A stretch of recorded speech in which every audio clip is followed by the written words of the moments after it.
तो गाइस आज के इस वीडियो के अंदर मैं आपको स्टेप बाय स्टेप लाइव सिखाने वाला हूं कि कैसे आपको अपनी ITR 2 यहाँ पे फिलअप करनी है। और वीडियो को गाइस शुरू करने से बताना चाहूंगा, अगर आप लोग एक टैक्स एक्सपर्ट के माध्यम से बहुत ही कम कॉस्ट के अंदर अपनी ITR फाइलिंग कराना चाहते हैं तो उसके लिंक मैं आपको सिंपली डिस्क्रिप्शन बॉक्स में प्रोवाइड कर दूंगा।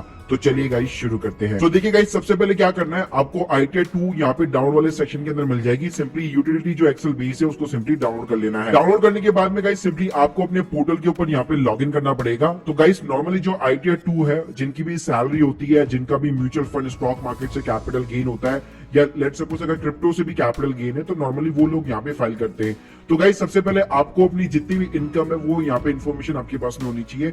आप सबसे पहले सर्विस के अंदर जाकर अपना AIS का स्टेटमेंट यहाँ पे जरूर चेक कर लीजिए। तो गाइस AIS के स्टेटमेंट के अंदर आपके पैन कार्ड के अगेंस्ट में गवर्नमेंट के पास में जो भी इन्फॉर्मेशन यहाँ पे अवेलेबल होती है कि आपने कहाँ से इनकम वगैरह कमा रखी है, वो आपको एक पूरी तरीके से यहाँ पे समरी मिल जाती है। अब गाइस सैलरी हो गया, आपका बैंक का इंटरेस्ट हो गया, ये चीजें तो यहाँ पे आपको मिल जाती है। साथ में यहाँ पे आपको लिखा हुआ आता है sale of securities on units of the mutual fund, और इसके अंदर आपके शेयर और म्यूचुअल फंड दोनों की यहाँ पे डिटेल्स होती है। अब गाइस इसके लिए चाहिए आपको अपने टैक्स P&L का स्टेटमेंट। सो देखिए गाइस, टैक्स P&L का स्टेटमेंट लेना काफी आसान है। आप सिंपली अपने ब्रोकर के अंदर लॉग इन कर सकते हैं। हर ब्रोकर ये आपको सुविधा प्रोवाइड करता है। आपको गाइस सिंपली रिपोर्ट वाले सेक्शन के अंदर जाकर आपको टैक्स P&L के अंदर जाना है, और फाइनेंशियल ईयर 22 और 23 का Q1 से लेकर Q4 तक का आपको सिंपली एक जो है एक्सेल बेस सिंपली यहाँ पे आपको टैक्स P&L डाउनलोड करना है। सो गाइस आप स्क्रीन के सामने देख सकते हैं, अगर आप यहाँ पे जीरोधा यूज करते हैं तो आपको इस टाइप की रिपोर्ट यहाँ पे डाउनलोड जाती है, और एक ही सेक्शन के अंदर आपको equity, mutual funds, F&O, currency, commodity, ये सारी चीजें देखने को मिल जाती है। अब गाइस उसके बाद में हमें जो नेक्स्ट स्टेप उठाना है, हमें ई फाइल वाले सेक्शन के अंदर जाना पड़ेगा। इनकम टैक्स रिटर्न, यहाँ पे आपको लिखा हुआ है डाउनलोड पे फिल डेटा, इसके ऊपर आपको सिंपली क्लिक करना है और यहाँ पे असेसमेंट ईयर 23 और 24 करके सिंपली इसको डाउनलोड करना है। अब गाइस आप जब अपनी एक्सेल शीट यूटिलिटी खोलते हैं तो यहाँ पे ब्लैंक होती है, और आपका जो जैसे बेसिक जो डिटेल्स होती है, नाम हो गया, डेट ऑफ बर्थ हो गया, एड्रेस हो गया, ये आपको बार बार डालने की जरूरत नहीं है। यहाँ पे आपको एक ऑप्शन मिल जाता है सिंपली तरीके से इंपोर्ट प्रीफिल का। तो गाइस इसके ऊपर आपको सिंपली क्लिक करना है। क्लिक करने के बाद में गाइस जो फाइल हम लोगों ने यहाँ पे डाउनलोड की थी प्रीफिल, वही सिंपली यहाँ पे आपको अपलोड करानी है। अपलोड कराते गाइस आपका पूरा का पूरा डेटा यहाँ पे फैच जाता है, नाम से लेकर, एड्रेस से लेकर, जेंडर से लेकर, जो डेट ऑफ बर्थ वगैरह, मतलब जितनी भी बेसिक डिटेल्स है वो सारी ऑटोमेटिकली यहाँ पे प्रीफिल्ड हो जाती है। जिसके अंदर आपका TDS वगैरह भी ऐसा कुछ होगा तो वो भी यहाँ पे प्रीफिल्ड हो जाएगा। अब देखिए गाइस ITR 2 जो है काफी ज्यादा कॉम्प्लिकेटेड होती है। तो गाइस आपको क्या करना है, यहाँ पे मैं आपको ऑप्शन समझा देता हूँ। तो यहाँ पे आपको कई सारे ऑप्शन मिलेंगे। आपको जो वैलिडेट वाला ऑप्शन है वो हर शीट के ऊपर एप्लीकेबल करना पड़ेगा, ताकि कोई भी चीज यहाँ पे छूटे ना। तो अगर आप कहीं पे भी कोई भी फॉर्म भर रहे हैं, अगर आप वैलिडेट के बटन के ऊपर क्लिक करते हैं, जब तक ओके नहीं आ जाता तब तक हम लोग नेक्स्ट शीट के ऊपर नहीं बढ़ने वाले हैं। तो गाइस शुरुआत करते हैं हम लोग उसको फिलअप करने की। तो फिलअप करने की गाइस फर्स्ट जो स्टेप है, यहाँ पे फाइल अंडर सेक्शन आता है, आपको सिंपली 139 सबसेक्शन 1 यहाँ पे चूज करना है, ऑन और बिफोर ड्यू डेट। उसके बाद में गाइस ITR 2 के अंदर आपसे आपका रेजिडेंशियल स्टेटस पूछेगा। अगर आप रेसिडेंट है तो आप रेसिडेंट चूज कर सकते हैं, अगर आप NRI है तो यहाँ पे NRI का ऑप्शन भी आपको मिल जाएगा। उसके बाद में गाइस नेक्स्ट जो क्वेश्चन होगा कि condition for the residential status की क्या कंडीशन है। तो अगर आप एक रेसिडेंट बंदे हैं तो यहाँ पे आपको 182 डेज और मोर का ऑप्शन यहाँ पे सिंपली चूज करना है। उसके बाद में गाइस पूछेगा कि आप न्यू टैक्स रेजिम को यहाँ पे अडॉप्ट करना चाहते हैं, यस और नो के अंदर आपको जवाब देना है। उसके बाद में गाइस यहाँ पे आपसे पूछा जाएगा कि आप जो 7th प्रोविजो है उसके अंदर क्या आप रिटर्न फाइल करना चाहते हैं, आपको सिंपली नो करना है। फिर गाइस अगर आप थोड़ा सा यहाँ पे नीचे जाएंगे तो यहाँ पे आपको और क्वेश्चन पूछे जाते हैं, तो सभी के आंसर आपको ऑलमोस्ट यहाँ पे नो करने हैं कि किसी भी कंपनी में क्या आप डायरेक्टर है, अगर है तो डिटेल्स प्रोवाइड कर दीजिए, वरना सिंपली सभी को यहाँ पे आप नो कर सकते हैं। तो गाइस हमारा यहाँ पे जो पार्ट ए जो जर्नल है वो यहाँ पे सिंपली तरीके से फिलअप हो चुका है। अब देखिए गाइस ITR 2 के अंदर शेड्यूल का काम चलता है, बहुत सारे यहाँ पे शेड्यूल होते हैं। शेड्यूल जो एस है वो सैलरी को रेफर करता है, ये हाउस प्रॉपर्टी को रेफर करता है, ये कैपिटल गेन को रेफर करता है, ये लॉन्ग टर्म कैपिटल गेन को रेफर करता है, OS जो है अदर इनकम को रेफर करता है। तो गाइस इस तरह से ये चारों शेड्यूल या 5 शेड्यूल है, उसके अंदर आपको डिटेल्स यहाँ पे फिलअप करनी पड़ती है। अब ITR 2 नॉर्मली जिनकी भी सैलरी होती है, कैपिटल गेन होता है, वो लोग यहाँ पे भरते हैं। तो पहले हम लोग शुरुआत करते हैं सिंपली शेड्यूल एस के साथ में। तो देखिए गाइस जैसे आप शेड्यूल एस को खोलते हैं तो सबसे पहले यहाँ पे आपका नेम ऑफ द एम्प्लॉयर आएगा। अगर आपका फॉर्म 16 वगैरह इशू हो रखा है तो ये डिटेल्स आपको प्रीफिल्ड मिलेगी। अगर नहीं मिलती है, अपने एम्प्लॉयर का यहाँ पे आप नाम वगैरह डाल सकते हैं, उसका एड्रेस डाल सकते हैं। नेचर ऑफ एम्प्लॉय में आप गवर्नमेंट एम्प्लॉय है तो वो आप डाल सकते हैं, वरना प्राइवेट है तो अदर्स चूज कर सकते हैं। इसके अलावा यहाँ पे आपको पिन कोड वगैरह बेसिक डिटेल्स डालनी पड़ती है। उसके बाद में गाइस नीचे आप कॉलम देखेंगे तो यहाँ पे आपको मिलेगा सैलरी वाला कॉलम, और नीचे ऑफ दी सैलरी के अंदर आप यहाँ पे आपको बेसिक सैलरी सिंपली डालनी है। साथ में गाइस अगर आप यहाँ पे देखेंगे तो वैल्यू ऑफ परक्यूसिट वगैरह भी मिलता है। तो अगर आपको परक्यूसिट वगैरह मिलते हैं तो यहाँ पे आप देख सकते हैं बहुत सारे परक्यूसिट की आपको ऑप्शन मिल जाएंगे, तो वो आप डाल सकते हैं। तो गाइस बेसिक सैलरी के अंदर सिंपली आपको अपनी सैलरी डालनी है। फॉर एन एग्जांपल जैसे मैंने यहाँ पे 4,50,000 रुपए सिंपली डाल दी है एग्जांपल के लिए। फिर गाइस अगर आप थोड़ा सा यहाँ पे नीचे आएंगे तो यहाँ पे आपको nature of the exempt allowance मिल जाता है। अगर आपको एचआरए मिलता है, एलटीए मिलता है, उसका अगर आपको एग्जेम्प्ट अलाउंस वगैरह मिलता है तो यहाँ पे आपको सारे ऑप्शन देखने को मिल जाएंगे। तो जितना भी आपको एचआरए का एग्जेम्पशन वगैरह मिलता है वो सिंपली तरीके से आप यहाँ पे क्लेम कर सकते हैं। इसके अलावा जैसे मैंने बताया था कि हर शीट के ऊपर आपको वैलिडेट करना है, तो अगर कोई भी चीज जो अगर छूट जाती है आपसे तो यहाँ पे आपको ये बता देगा, वरना सिंपली इसको ओके कर देगा। उसके बाद में गाइस जो अगला कॉलम है वो सिंपली यहाँ पे हाउस प्रॉपर्टी का है। अगर आपकी हाउस प्रॉपर्टी से इनकम है तो आप यहाँ पे प्रॉपर्टी की डिटेल्स और अपनी इनकम यहाँ पे डाल सकते हैं। यहाँ पे आपको ग्रॉस रेंट रिसीव का कॉलम मिल जाएगा। अगर लेट आउट प्रॉपर्टी है, खुद की प्रॉपर्टी है, होम लोन ले रखा है, तो यहाँ पे आपको जो 2 लाख की डिडक्शन मिलती है सेक्शन 24 के अंदर, वो यहाँ पे भी आपको जो है देखने को मिल जाएगा। उसके बाद में गाइस हमारा जो मेन कॉलम आता है वो आता है कैपिटल गेन का, जिसको हम लोग सीजी यहाँ पे शेड्यूल बोलते हैं। आप देखिए सीजी के अंदर आप अपने म्यूचुअल फंड, स्टॉक मार्केट का कैपिटल गेन यहाँ पे डाल सकते हैं। साथ में आप क्रिप्टो का भी यहाँ पे कॉलम आ चुका है, तो क्रिप्टो का अलग से वीडियो करके यहाँ पे सेक्शन है। तो यहाँ पे इस वीडियो के अंदर स्पेशली हम लोग केवल स्टॉक मार्केट और म्यूचुअल फंड की बात करेंगे। क्रिप्टो के लिए अलग से एक वीडियो यहाँ पे मैं बना दूंगा। तो गाइस जैसे हम लोगों ने यहाँ पे एक्सेल शीट यहाँ पे डाउनलोड की थी, तो स्क्रीन के सामने देख सकते हैं मेरा केवल इक्विटी यहाँ पे कैपिटल गेन है। और अगर मैं लॉन्ग टर्म और शॉर्ट टर्म की बात करूं, आपको ब्रोकर खुद ही यहाँ पे प्रोवाइड कर देता है ये डिटेल। तो गाइस आप स्क्रीन के सामने देख सकते हैं 1400 का मेरा शॉर्ट टर्म कैपिटल गेन है और 25,000 का मेरा लॉन्ग टर्म कैपिटल गेन है। अब गाइस इन चीजों को आपको इंसर्ट कैसे करना है चलिए जानते हैं। गाइस आप जैसे यहाँ पे कैपिटल गेन वाले शेड्यूल के अंदर जाते हैं तो यहाँ पे आपको बहुत सारे कॉलम मिलेंगे। आपको यहाँ पे हाउस प्रॉपर्टी अगर आपने बेची है तो उसकी भी आपको सेल और लैंड और बिल्डिंग के कॉलम मिलेंगे।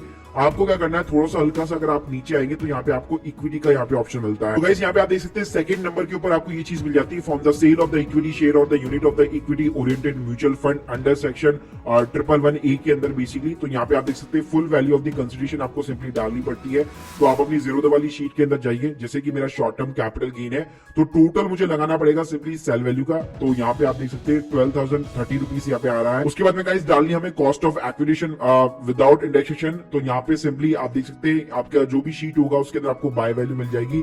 तो जितने भी शेयर है सभी की बाय वैल्यू निकाल लीजिए। सो गाइस यहाँ पे ऑटोमेटिकली 1483 का प्रॉफिट आ चुका है और इतना ही हमारा सिंपली यहाँ पे शॉर्ट टर्म कैपिटल गेन है, तो यहाँ पे दिख चुका है। उसके बाद में गाइस थोड़ा सा अगर आप नीचे जाएंगे तो यहाँ पे आपको लॉन्ग टर्म कैपिटल गेन का कॉलम मिल जाता है। सेम लैंड और बिल्डिंग का मिलेगा। थोड़ा सा नीचे जाएंगे तो आपको इक्विटी शेयर का यहाँ पे मिल जाने वाला है। Guys long term capital gain के लिए यहाँ पे आपको 112A मिल जाएगा और इसके लिए यहाँ पे एक अलग से शेड्यूल भी दिया हुआ है, तो इसके अंदर आपको सिंपली डिटेल्स फिलअप करनी है। तो गाइस सबसे पहले यहाँ पे शेयर एंड यूनिट्स जो है एक्वायर पूछेगा। तो देखिए अगर आपके 31 जनवरी 2018 के बाद के शेयर है तो आपको ISIN कोड या नेम ऑफ द शेयर एक एक डालने की जरूरत नहीं है। आप सिंपली यहाँ पे full value of the consideration डाल सकते हैं, यानी कि टोटल आपकी सेल वैल्यू हो गई। और गाइस इसी तरह से टोटल आपकी कॉस्ट ऑफ एक्विजिशन में टोटल आपकी बाय वैल्यू हो गई। तो ऑटोमेटिकली यहाँ पे आप देख सकते हैं डिफरेंस आपका 25,602 रुपए का यहाँ पे लॉन्ग टर्म कैपिटल प्रॉफिट आ जाएगा। और गाइस जैसे मैंने बताया था कि आपको हर शीट के ऊपर वैलिडेट का यहाँ पे बटन दबाना है। अगर कुछ भी आपसे यहाँ पे छूटा होगा तो यहाँ पे आप देख सकते हैं कि आपको बता दिया जाएगा। कैपिटल गेन की शीट के अंदर जब आप नीचे नीचे जाएंगे तो यहाँ पे आप देख सकते हैं टाइप ऑफ गेन के अंदर बेसिकली आपको क्वार्टरली वाइज बेसिकली डिटेल्स वगैरह डालनी पड़ती है।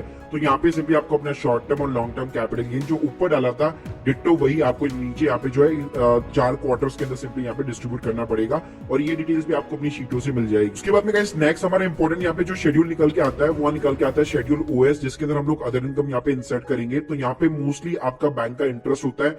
अगर सेविंग अकाउंट से इंटरेस्ट है तो ऑटोमेटिकली यहाँ पे फैच ओके आ जाएगा, वरना सिंपली आप अपना फॉर्म 26 AS वगैरह या फिर अपना AS का जो स्टेटमेंट है वहां से भी आप चेकआउट कर सकते हैं।